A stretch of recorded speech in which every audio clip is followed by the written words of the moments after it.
Bonjour mes petites étoiles. Aujourd'hui, je voulais vous parler du comportement qu'il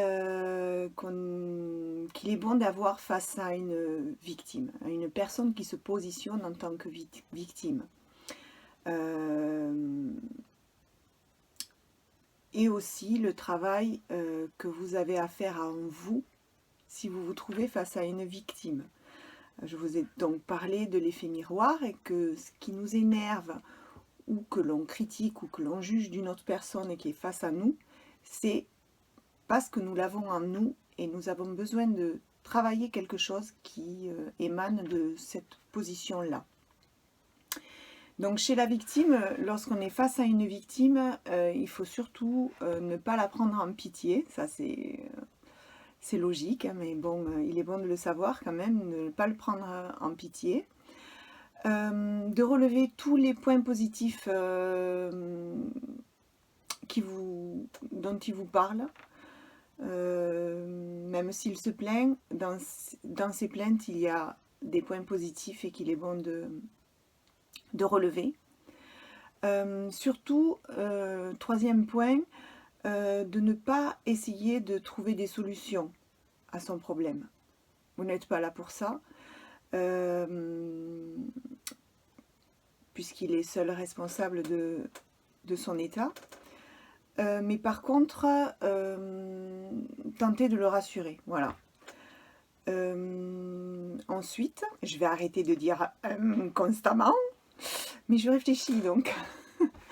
Voilà, j'essaye d'être claire. Donc je disais donc souligner aussi les points positifs. Et quatrième point, ne pas le laisser se plaindre trop longtemps.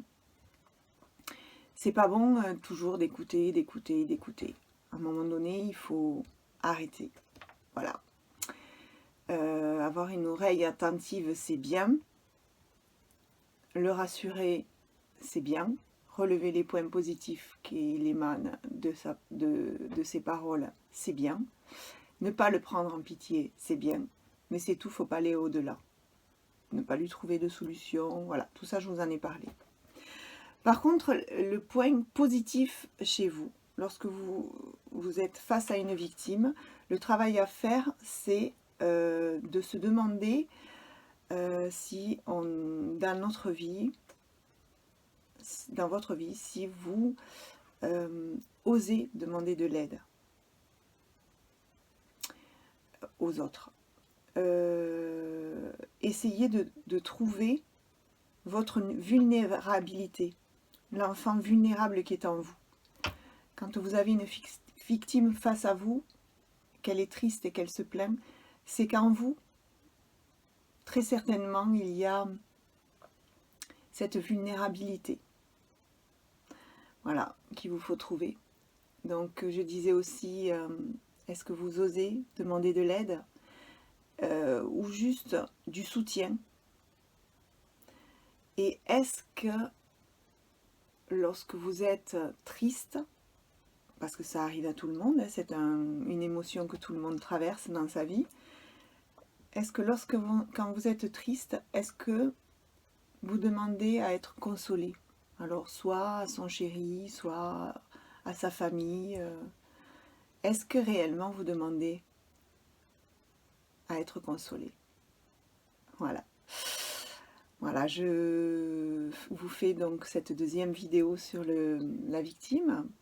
La prochaine, ce sera face à un petit peu de comportement, face à l'indifférence. Et nous aurons ensuite face au sauveur. Voilà. Voilà, c'est tout. Je vous aime.